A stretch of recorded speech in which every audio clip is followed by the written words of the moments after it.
All right, we're on live. Trial and error. We are gonna get this figured out. Fighting Guru, I'm a bit of a caveman, so be patient with me. I'm trying to figure out how to work this out, the kinks and stuff, but we're gonna get it figured out. YouTube is not my only home now, guys. I got YouTube. I'm gonna be everywhere like a ninja. All right, and we're gonna be joined by another ninja. Fear the Maverick will be our guest for the day now because she is on limited time and we don't want to waste any more of it. So let's get started. All right. Hi, Miranda. Welcome Hi. to welcome back to the show. Thank you for making some time for us today. How are you? Good, thanks. Glad we could get it working. It's good to see you again. First of all, congratulations on your awesome performance. You did such a great job. I got to give it to you. I don't know which one is more grateful and excited about speaking with you, the fan of MMA or the betting fan, because or the betting side of me, because man, you did it again. You made us a killing, and you did it without such a breeze, man. It's just like you always see these people that are climbing up to the rankings, and you can see them from early on, and they kind of put you in there with the wolves. They didn't just give you some easy like people who aren't known for being dangerous or high level. They put you in with some high level people, but you're making them look easy. You're making so that just anybody who's an MMA fan by now has got to.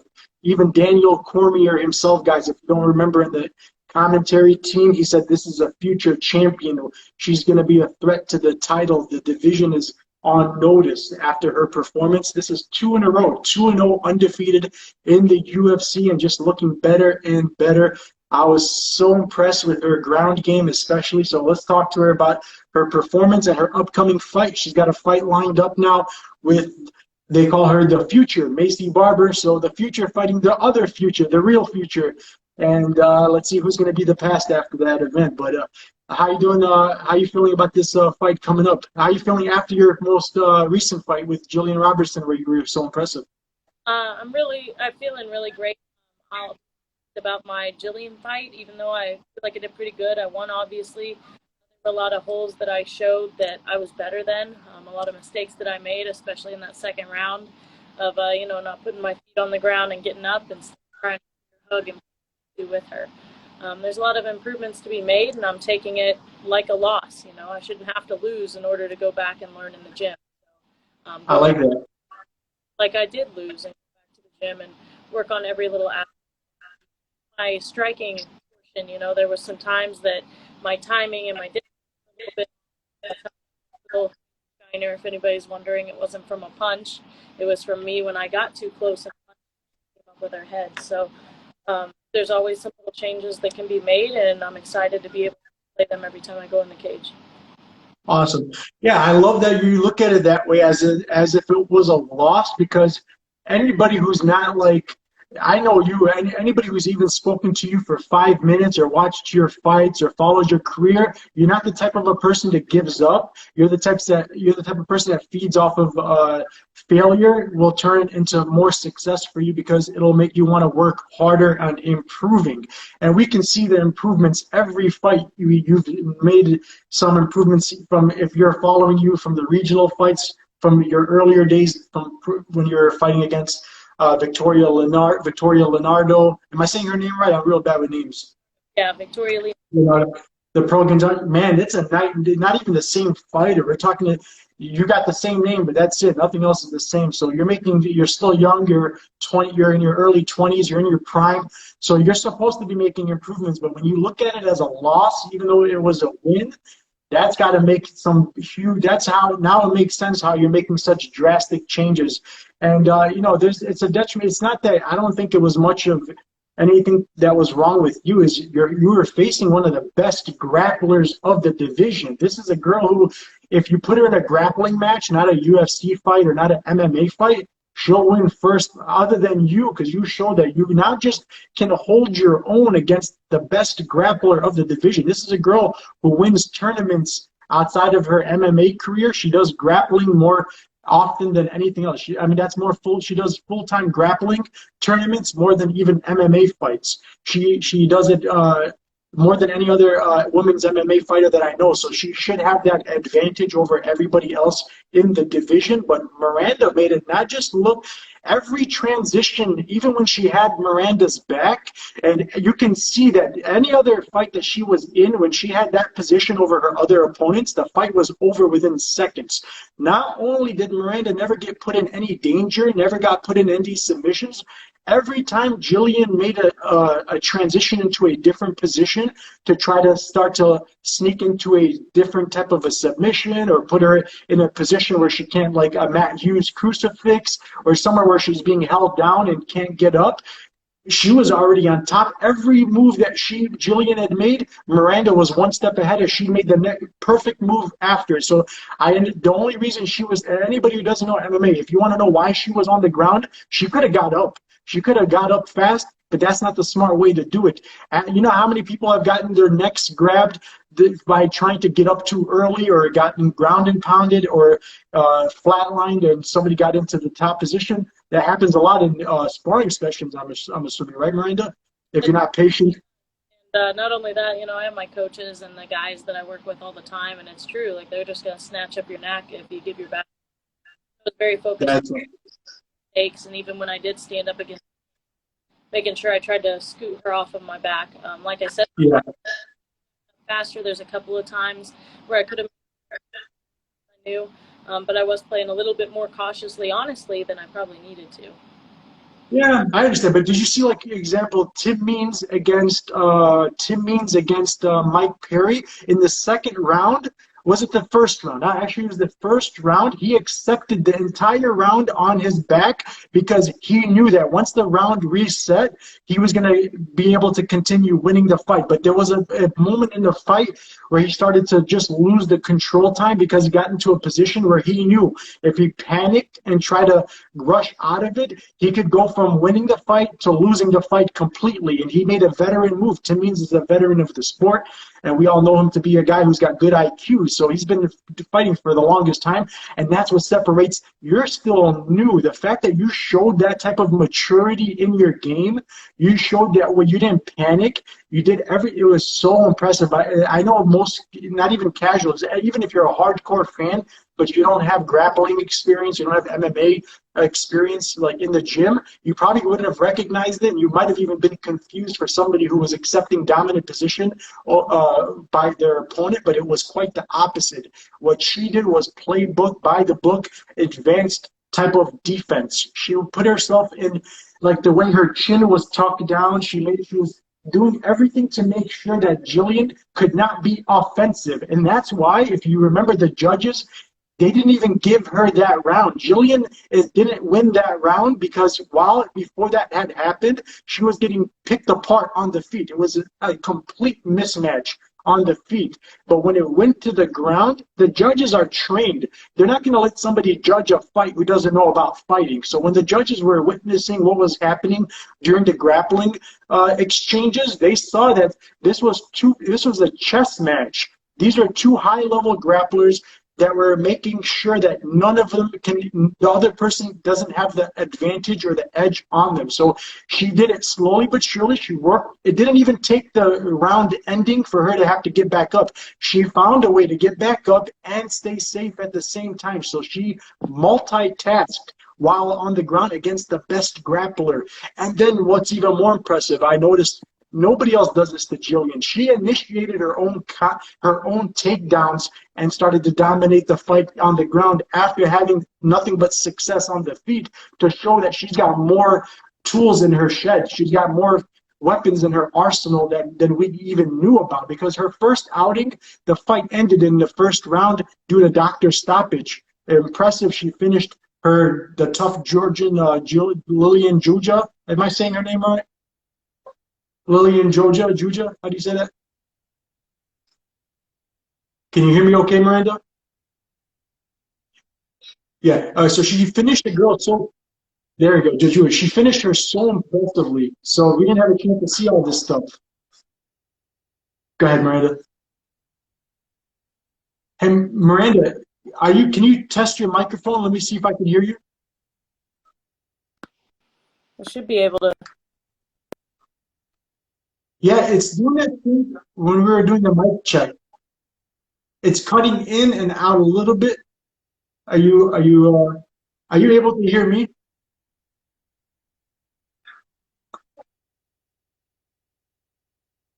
It's not. It's cutting in and out, so I'm getting like every other second of the word. You want to? Are you on like a headset, Bluetooth, or what is it?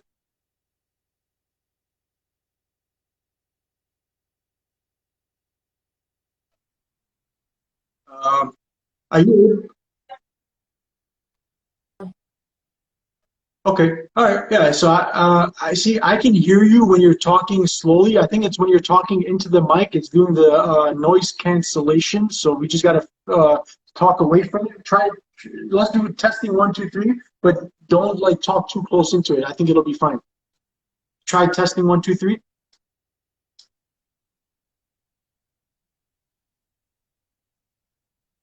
I'm not getting it.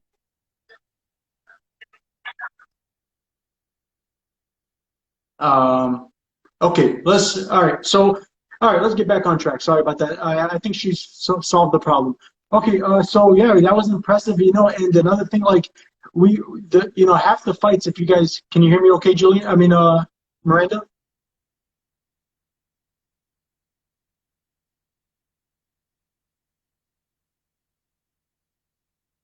Sorry, guys, we're gonna get her back in just a second. She's making adjustments, I believe.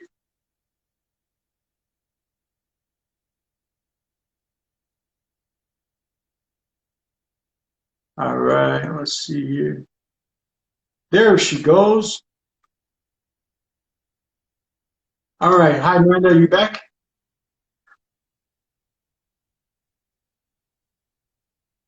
Can you hear me okay, Miranda? Are you able to hear me okay, Miranda?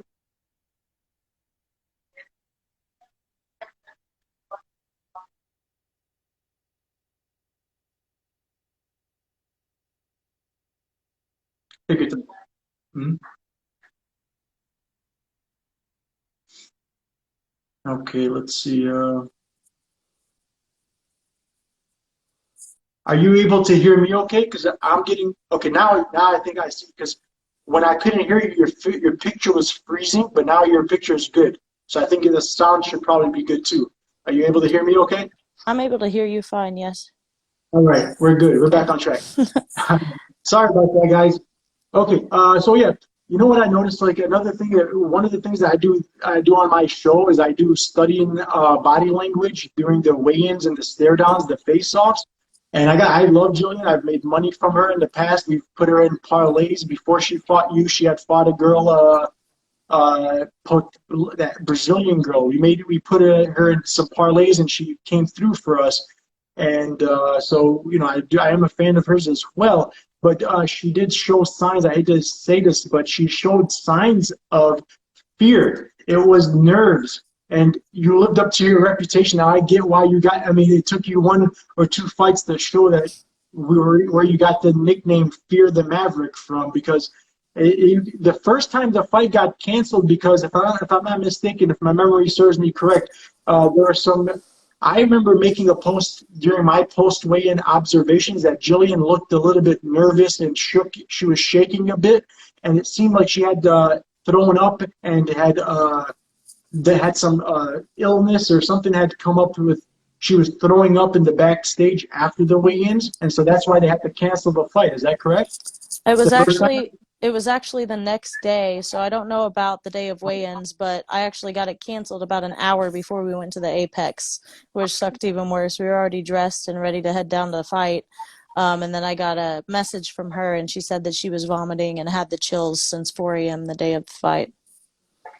Yeah, so anybody who knows anything about when you're nervous, like before you have like a job interview, or if you know that you're going through something that's, you know, important, very important, like a test you weren't prepared for, SATs, you get either two things usually happen with your body. You either get it either comes out of this, I don't want to be disgusting, but it comes out of your body either one way or the other. So Jillian started throwing up, and that's a sign of fear and nervousness. So after her performance, the first fight in UFC, and then seeing her second time, now she's 2-0. Who can blame her? I mean, look, I study tape. I've had people on the show. I don't kiss butt. I speak it how it is. I tell it how it is.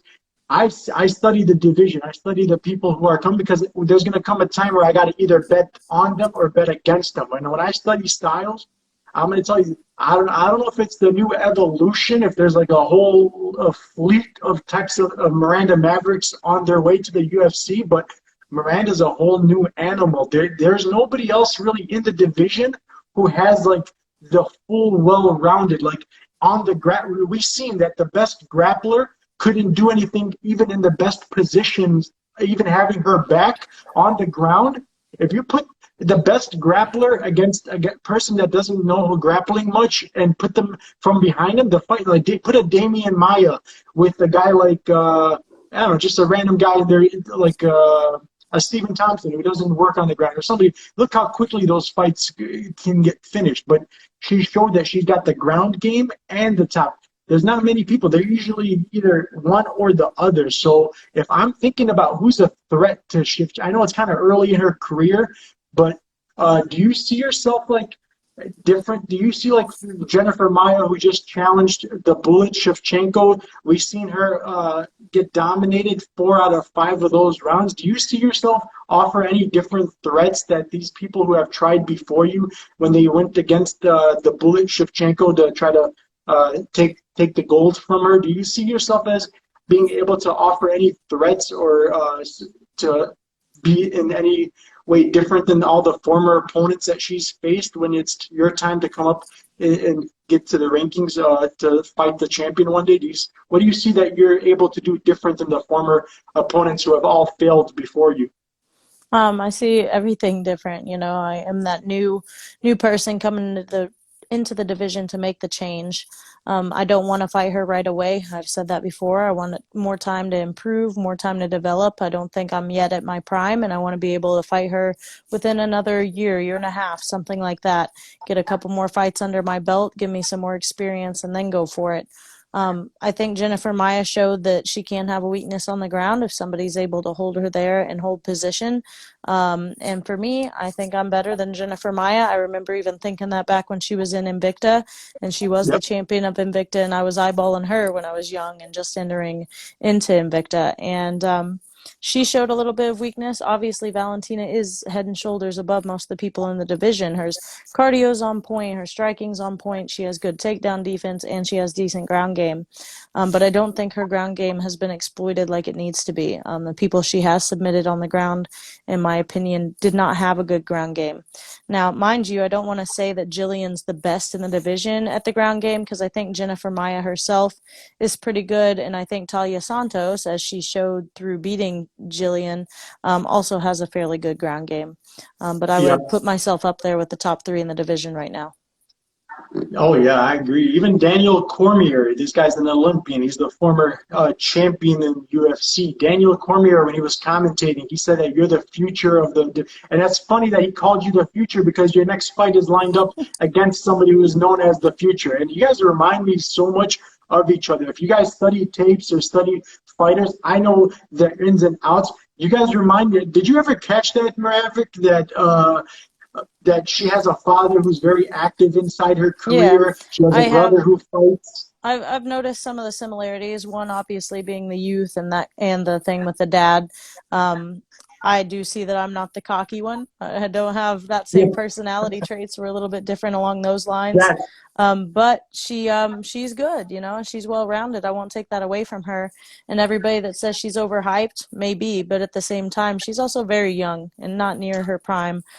So regardless of how I think I'll do against Maycee, I do think she has a good future in this division. But I did try to foreshadow in my last post where I was like, big fight news, coming up. I was like, the yeah. future's coming soon, and I was like foreshadowing that it was her, but nobody caught it, but that's good.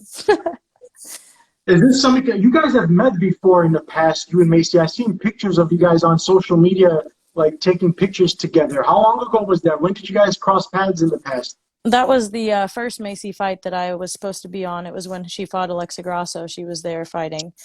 So I got that picture, and not only that, but when the news team was following her around, I already knew I was getting hyped up to fight her, regardless of win or lose, because the news media asked me to come back into the room, you know, so that we could meet each other on camera again and stuff. So that was funny. So you've kind of had a little bit of time to kind of prepare and think about a strategy and a game plan of how you're going to be going into this fight. You've seen how she's like a forward press. She's kind of like a Nate Diaz of the women's division. You could beat her with you can throw everything from the kitchen sink, and she'll still come forward and forward and forward.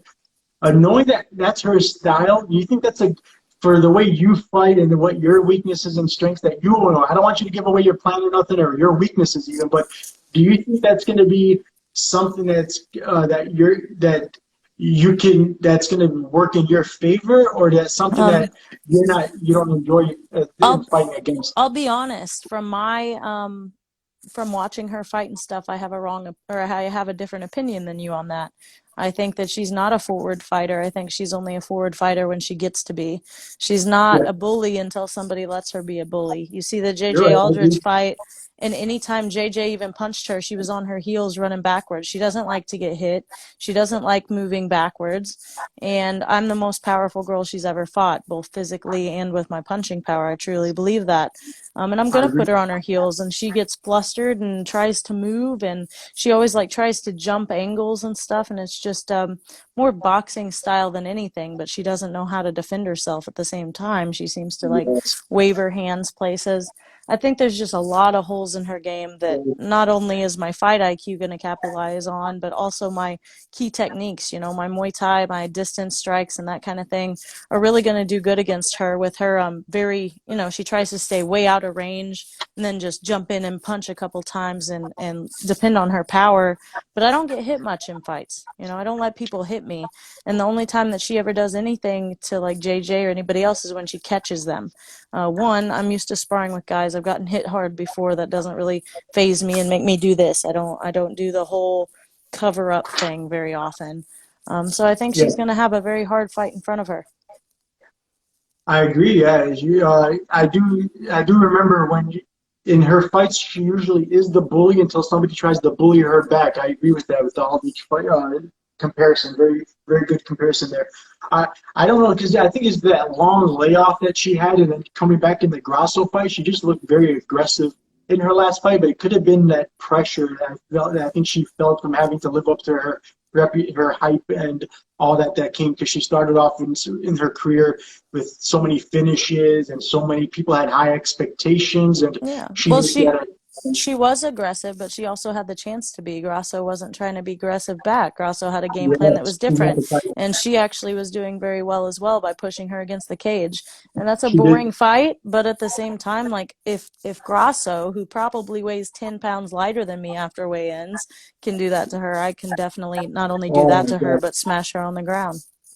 Is that going to be like something that you're going to be if you find out that you're going to have success? We already know your striking is a little bit more technical than hers. Hers is more like you said, boxing. You have the more like well-roundedness on the feet as well. Not just, and when I say well-rounded, I don't mean like as in ground, and I mean just on the feet alone. If we're talking about your striking on the feet, you're the more well-rounded striker on the feet. So, like, if you find that you're having this success, because we've seen her ground game even exploited. She doesn't have the greatest ground game, and she doesn't. She does like to sometimes work on her back more than she should. If you find out you're going to have success in both areas, where do you prefer, like, to try to show people more of what you're capable of? Like, are you trying to be that type of a fighter who likes to finish their fights on the feet and impress people with your Um, stand up, or more of your I dominating honestly guy?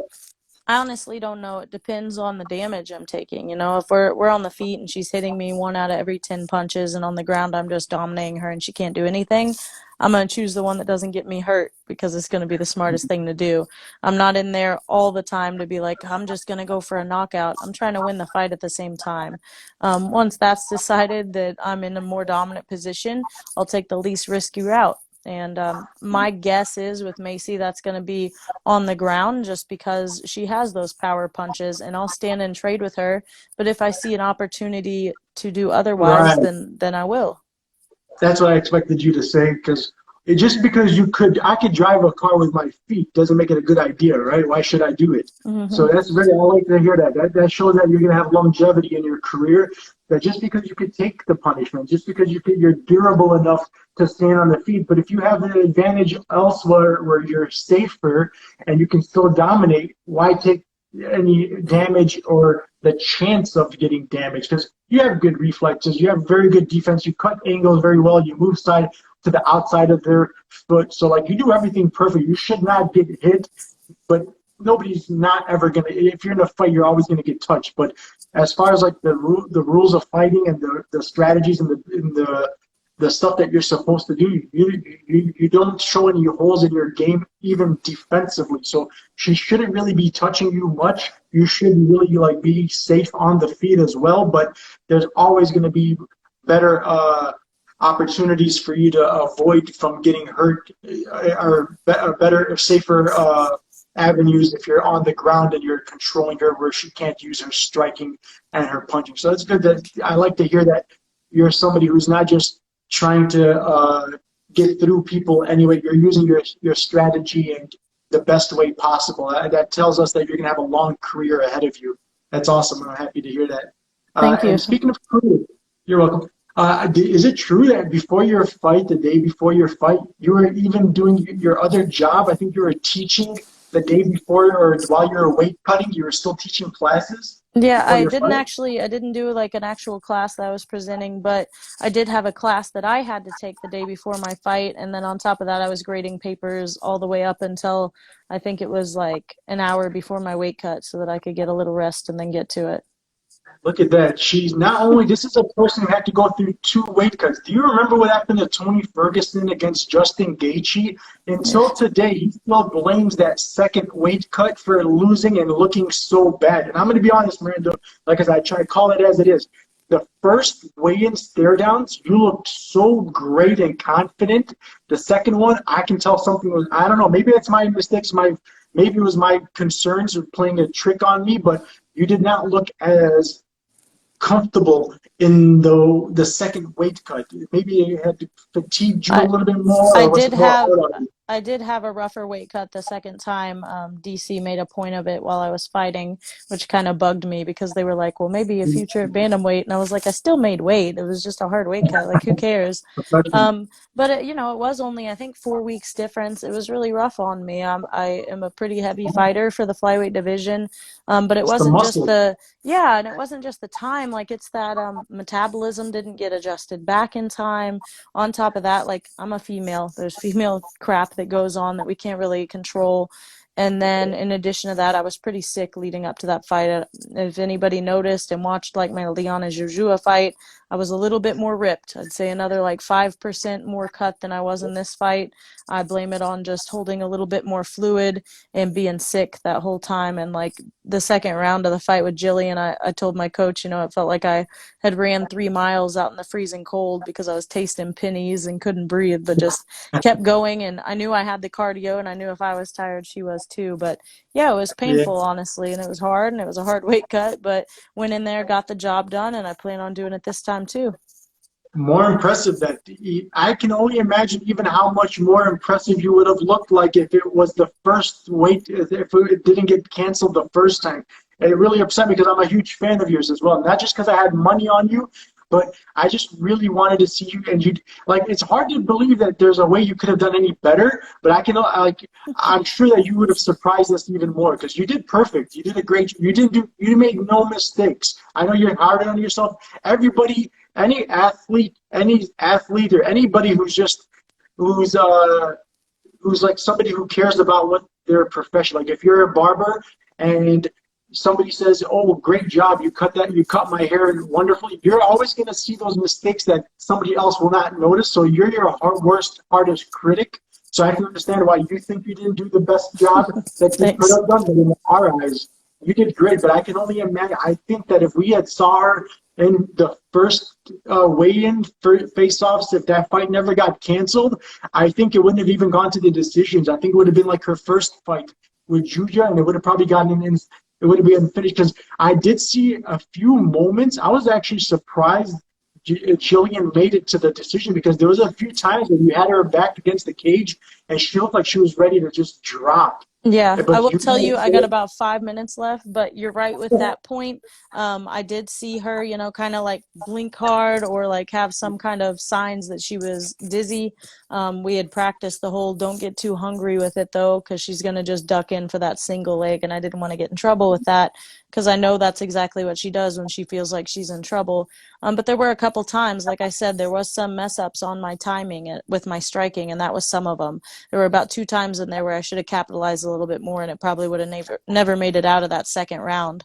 I think I yeah, shocked her when I got up from her having me on the ground and just started attacking right away. And that was one of the times that I hit her pretty hard, and she was just like, whoa, like what's going on? And I should have just kept striking until the bell. you can tell she's never been hit that hard before. That was a Yeah. surprise when you were hitting her. I've never seen her back away like that. Yeah, only She was pretty Maycee. much Like I said, only that Maycee fight she had, and that one never really went that far. But like first I said, that's one. the one thing that Maycee's going to bring is that power. That's going to be more so than a lot of people I've fought in the past. Yeah, but you're ready for that. Like, you fought with men. You got your brother's a fighter, so I'm sure you guys have your little sparring sessions inside the house behind closed doors. So you felt the strength of men. You were fighting against men since high school days, right? In your wrestling team. Yes. Yeah, so this should be a walk in the park. But another thing, after this, so let's say I know you're not looking past her, and I know that you see her as a challenge and whatnot, but I have a feeling you're going to get through her just fine. But afterward, are you going to be calling anybody out in your post-fight interview, or you have anybody in mind that you think you're going to want to? I know you had mentioned to Shevchenko's sister that you wanted Antonina first, and then maybe think about getting closer to the belt, but what are your Yeah, thoughts? I'll see what happened with Antonina and Andrea KGB Lee. That may be an option. Roxanne, she's got a fight coming up. A lot of flyweight fights are coming up that might change who I call out. Um, I would hope for top 10, but I'll be honest. At the same time, I want to make my way up to that title. I don't want to be thrown in my next fight. I want to make sure that I develop in between, and I want that opportunity. But I would love to go through the first sister first, but we'll see what happens between her and KGB. Yeah, I love that. How about that fight with Roxanne Modafferi, where she was like a plus 700 underdog? How do you think that fight played out? Do you think that Maycee had made some mistakes that you can capitalize on if she hasn't improved on him that Uh, cost her the fight? there were mistakes, but I'll be honest, from even when I watched that fight, because I watched that fight live, I thought Maycee was hurt before they ever started. I She think you're came right. she came out in a different stance. I don't know She how did. many people pay attention to Maycee and stuff, but I was very focused on Maycee. I knew this fight would come one day, I'd hoped, counted on it, all of it. And she came out in a different stance. She came out with a slight limp. Her weight was off to one side. I am almost 50 to 80% sure that she was hurt beforehand. So I anything that agree. happened in the Roxanne fight, I don't even watch and consider to be the truth. Look, guys, that answer was perfect. She picked up on, look, did you hear what Miranda just said? She's been studying Maycee. She knew that one day their paths were going to cross. So Miranda, this is every fighter does this. I do this when I'm studying tape and trying to pick out who's going to be the winners for our bet slips. So I know she does it for sure as a fighter who has to fight these people. She's already envisioned. She knows the ins and outs, that every way that every way that Maycee's going to respond to every feint, every offensive and defensive movement that Maycee has in her. Like, if Maycee was a video game and you kind of played her for so many times, she knows what Maycee's gonna do. And I don't know if Maycee knew. That's the advantage of going in to the UFC, knowing who you're gonna face, as opposed to somebody who has never, like, I don't think Maycee had ever heard of or known who Miranda is. So that's a huge advantage I want you guys to keep in mind. And I'm a little I'm offended for you that the odd makers opened up Miranda as a plus 210 underdog. Can you believe it? Underdog, Miranda. How do you feel about that? I don't feel any type of way about that. I'm excited either way. We'll Oh, see if man. it changes by the time of my fight, but Oh, I it's fight just already as changed. hey, there's already been there's always something that motivates me extra in a fight, whether it be them insulting me, be me being the underdog, a fight getting canceled. Something always happens to give me that extra motivation to kick their butt. So Yeah, if it's me being I the love it. underdog, let's make it that one. I've Yeah, got to let's prove go. them. I don't want to be Thank mean, you but so I got much. to go. No, thank you, Ryan. I know I pressed you for too much time. Thank you for joining us today. It was a pleasure talking with you. I wish you the best of luck. I hope you have an awesome performance again and leave the octagon untouched, unscathed. And we get to talk to you again soon about your third impressive performance. Okay. Thank you so Thank much. you again. See you. Bye-bye. All right, guys. Thank you for joining us on the live. We'll be talking to you again soon. Leave me a comment in the section. Show Miranda some love on her social media as well. All right, thank you guys. Do you have any questions for me before we log off? We've got a few people inside still. Yeah, I agree. It could happen at 21. This even Daniel Cormier himself said that this could be the future champion of our divisions. And outside the current champ, there's not many other people who are looking as impressive as she has been climbing through the rankings. So I got high aspirations. I have high uh, thoughts. I mean, I'm really high on this guy. I think she's going to go far in the division. So I agree with you there. All right, guys. Thank you for joining us on the live. It's been a fun interview. I will save this on my thing if you guys want to look back on it. All right. Thanks. We'll see you guys on the next one. And hit my channel up on YouTube, MMA Parlay King. I got some breakdowns and prediction videos coming out. I already got a couple for some single bets and parlay pieces and a 5-leg or 4-leg parlay that's on the screen for anybody who likes to do parlays. You can catch it on my channel. It's on my latest YouTube video. It's like a plus 500 or plus 600 paying parlay where I can't imagine it won't cash in. So you got to go to the latest video and find it. All right, guys. Thanks. See you on the next video.